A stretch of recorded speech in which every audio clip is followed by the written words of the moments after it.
3 minutes ago, federal judge signals more unsealing, Epstein fallout intensifies, and according to sources, that signal detonated a chain reaction inside Washington that began at exactly 7:43 a.m. Not around then. Not approximately. Exactly 7:43.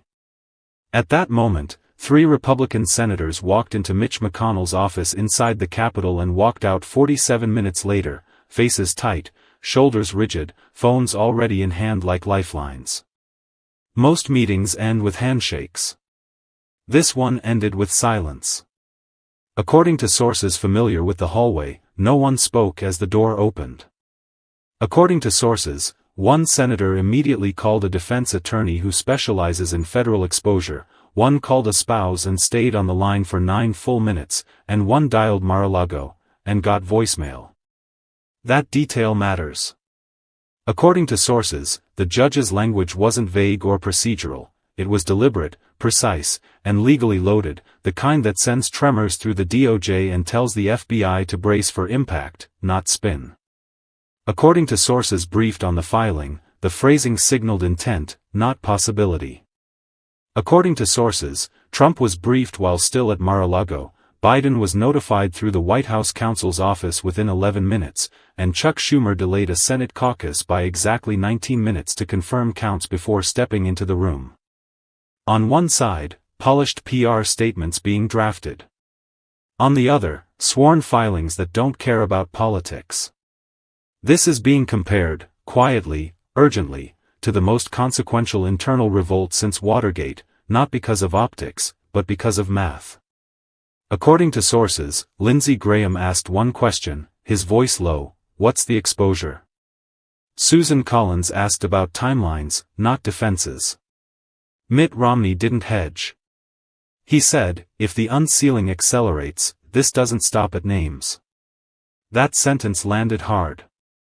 According to sources, it reframed the entire day. This is the central mystery you need to understand right now. Why did a federal judge's signal trigger panic not just in courtrooms, but in the Senate chamber, donor networks, and allied capitals watching Washington minute by minute? According to sources tracking the response, the next 72 hours will determine whether this remains a contained Epstein fallout, or becomes a constitutional collision involving the Senate, DOJ, FBI, and potentially the Supreme Court. Subscribe, turn on notifications, because this story will outrun the headlines, outpace the spin, and move faster than anyone wants to admit. Nothing about this moment is accidental. Wednesday morning, 2:17 a.m., a sealed filing appears on the Southern District docket, and according to sources inside the DOJ, it triggers an automated alert to senior leadership that bypasses mid-level review and lands directly on 3 phones that do not ring unless something is wrong. The filing is brief, technical, almost sterile, but according to sources who reviewed the metadata, it references materials logged months earlier and quietly reclassified overnight. Most filings disappear into the system. This one doesn't.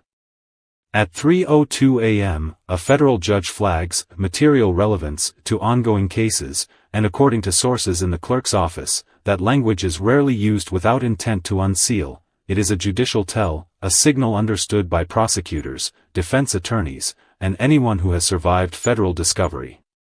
According to sources, staff pause, reread it twice, and escalate. By 6:11 a.m., Trump's legal team circulates a memo warning of secondary exposure, and according to sources close to the campaign, the word secondary is doing heavy lifting, meaning names adjacent, timelines overlapping, and defenses that no longer hold if documents surface. Phones light up. Coffee goes untouched. According to sources, panic sets in because the memo offers no solution, only a clock. At 7:43 a.m., 3 Republican senators enter McConnell's office, and according to 3 sources inside the Senate, voices are raised within the first 5 minutes, not shouting, but sharp, clipped sentences, the sound of people realizing options are narrowing. Most meetings begin with pleasantries. This one begins with numbers. At 8:31 a.m., McConnell cancels a fundraiser scheduled for Louisville, citing health, but according to sources familiar with the call, the real reason is vote math. the kind that changes careers. According to sources, donors are told to stand by. At 9:04 a.m., Schumer convenes a secure line with the White House, and according to sources present, Biden asks one question: how many? No speeches. No qualifiers. Just math. At 9:52 a.m., Lindsey Graham is spotted entering the Capitol through the basement entrance, and according to two sources who saw the exchange, he refuses to speak to press, keeps his head down, and moves fast, the way someone does when they don't want to be seen choosing sides. According to sources, that silence is noticed. By 10:18 a.m., an emergency meeting is quietly scheduled in a secure room beneath the Senate chamber, and according to sources, attendance is restricted to fewer than 10 members, phones surrendered at the door, aides left outside. On one side, public confidence. On the other, private fear. This is not about ideology. This is not about policy. This is about fear. In 1974, Barry Goldwater defied Richard Nixon, walked into the Oval Office, told him support was gone, consequence, resignation, lesson, numbers matter more than noise. Most fold. Most panic. Nixon didn't get the chance. According to historians and sources who later reviewed contemporaneous notes, it wasn't morality that ended it, it was math, cold and irreversible. In 2019, Mitt Romney defied Donald Trump during impeachment, consequence, isolation inside his party, security warnings, donor pressure, lesson, authoritarian loyalty demands punishment. According to sources close to Romney at the time, the message was clear: dissent would be made painful enough to deter the next one. In 2021, Liz Cheney defied Trump after January 6, consequence, removal from leadership, coordinated primary challenges, lesson, fear enforces discipline. According to sources who observed that purge, the point wasn't Cheney, it was the example. This is how authoritarian control works in practice, and according to sources who study these patterns across countries and eras, the mechanism is always the same: isolate, intimidate, and wait. Wait for exhaustion. Wait for silence.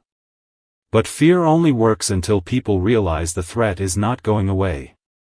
That realization is the pivot point, and according to sources briefed on internal polling, it has arrived. 62% of swing state Republican voters now say, release everything, not investigate, not redact, release. According to sources tracking the legal calendar, Trump faces trial dates beginning March 25, dates that cannot be spun, delayed, or voted away. According to sources familiar with donor flows, withdrawals have reached $48 million in 72 hours, not symbolic, not gradual, but abrupt, the financial equivalent of stepping back from the edge. According to sources inside the Senate, 3 factors changed this time. First, the legal calendar is fixed, judges don't blink. Second, the documents are court-controlled, not political, meaning no leader can bury them. Third, and most dangerous, the Senate's numbers shifted from symbolic dissent to actionable math, private headcounts, quiet commitments, thresholds whispered, not tweeted. Was this inevitable? Or was it chosen too late? According to 2 sources who were briefed on the meeting, here is what happened inside the Capitol on Wednesday morning.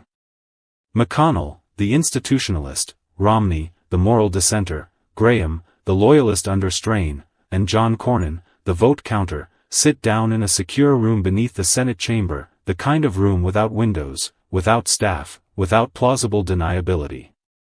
According to sources familiar with the setting, phones are surrendered at the door, jackets stay on, no one asks for water.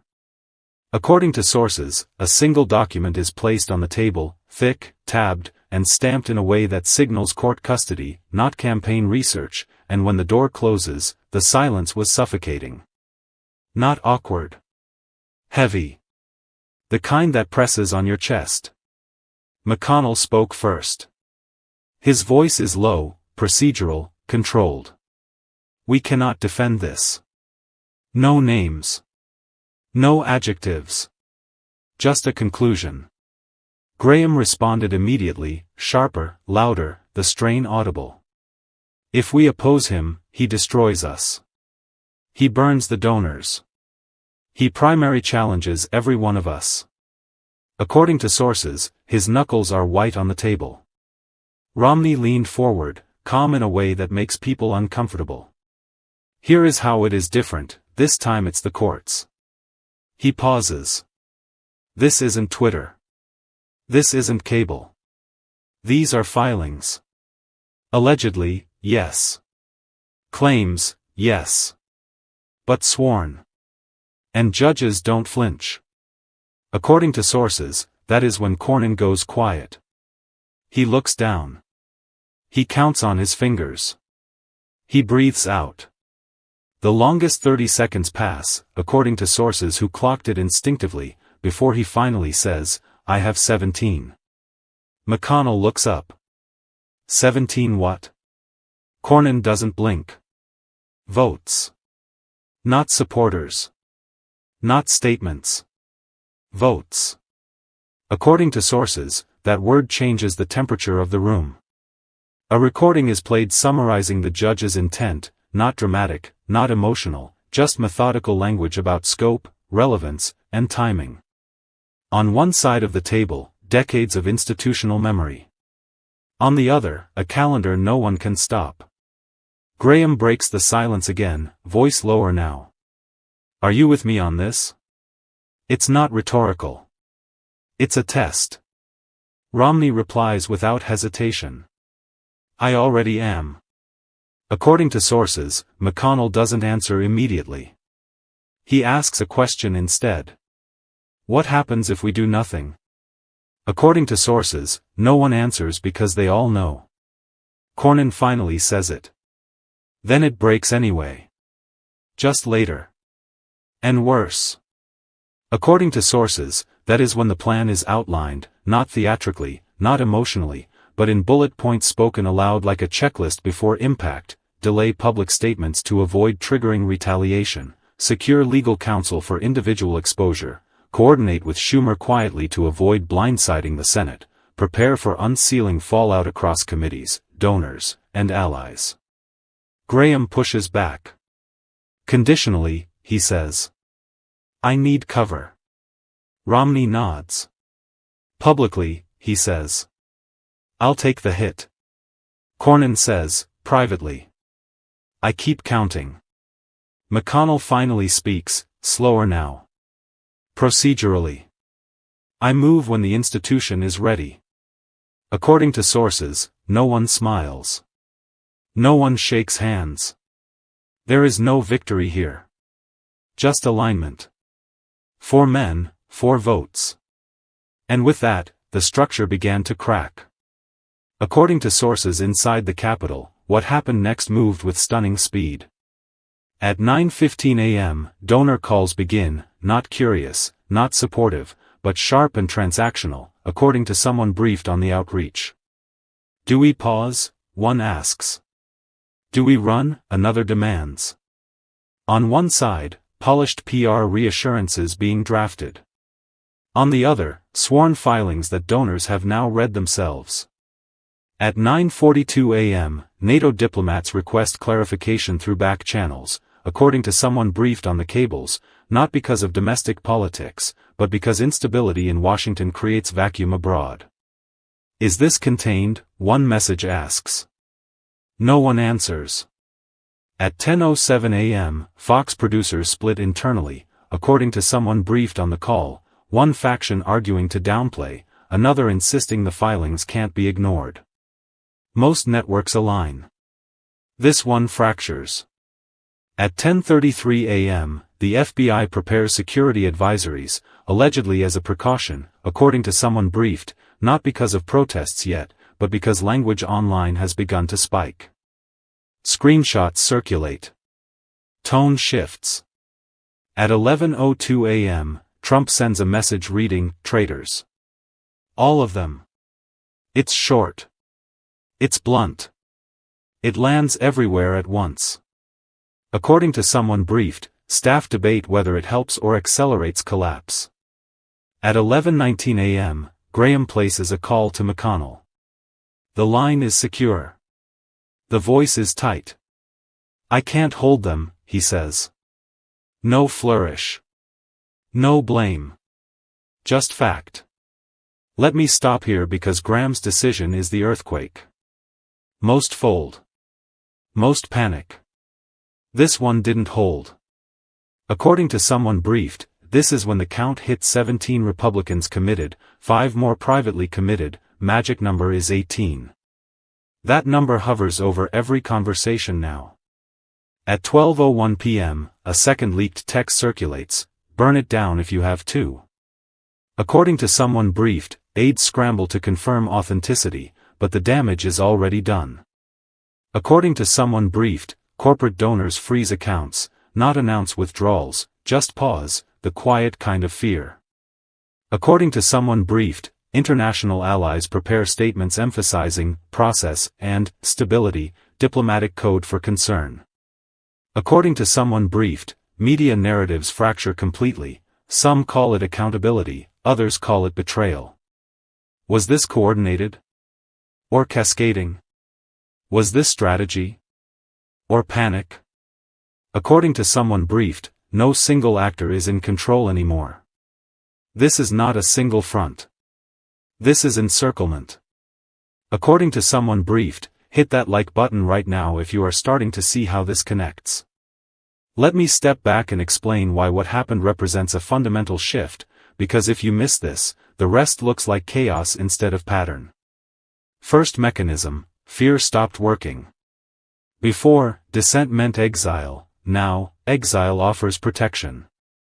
Before, a senator broke ranks and the machine isolated them, primary threats, donor freezes, media smears.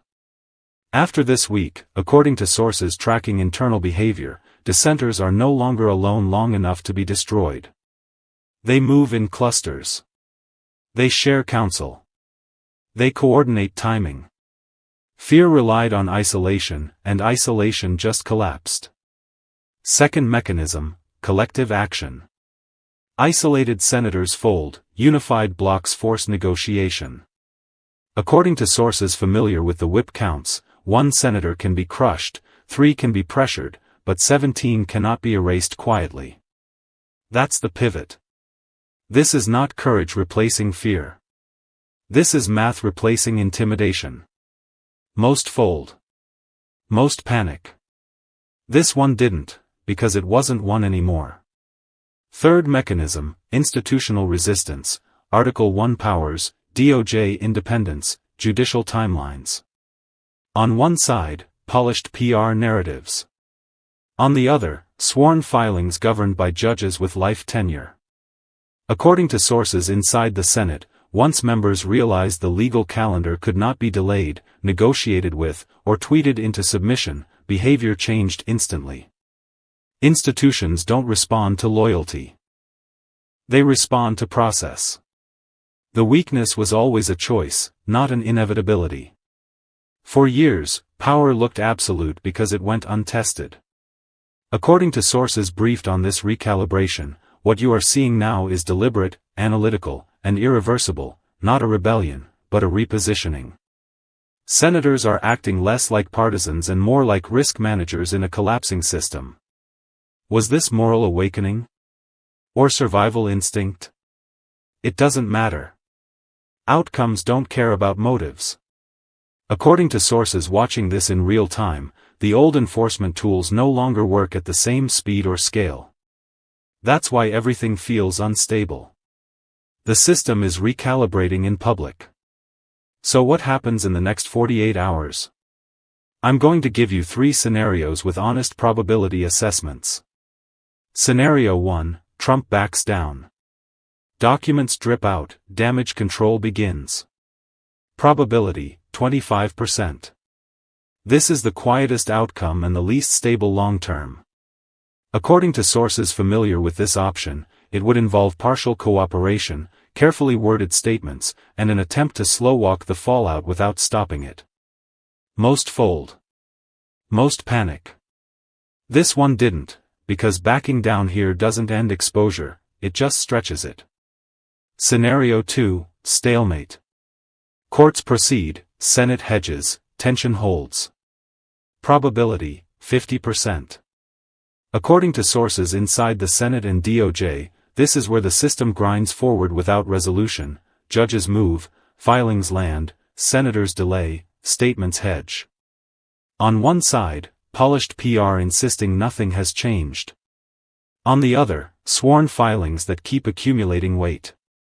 Was this intentional paralysis? Or fear disguised as patience? According to sources watching the counts, this is the most likely near-term posture because it delays responsibility without eliminating risk. Scenario 3, full rupture. Public revolt, legal chaos, party fracture. Probability, 25%. According to sources who have modeled this scenario, it begins with one misstep, one leaked filing, one unguarded statement, and cascades into open defiance, resignations, and competing power centers. My assessment, based on conversations with 14 sources, stalemate tilts toward rupture. The pressure doesn't dissipate, it concentrates. This is about who controls the Senate, the courts, and the narrative, and narratives collapse fastest when facts keep arriving. When authoritarians feel cornered, they escalate. Watch for 3 things in the next 48 hours, court language shifts that signal timing, donor disclosures that reveal confidence or collapse, and coordinated statements that betray internal alignment. Subscribe. Ring the bell. Comment below with what you're watching for. You will not get this analysis anywhere else. Stay alert.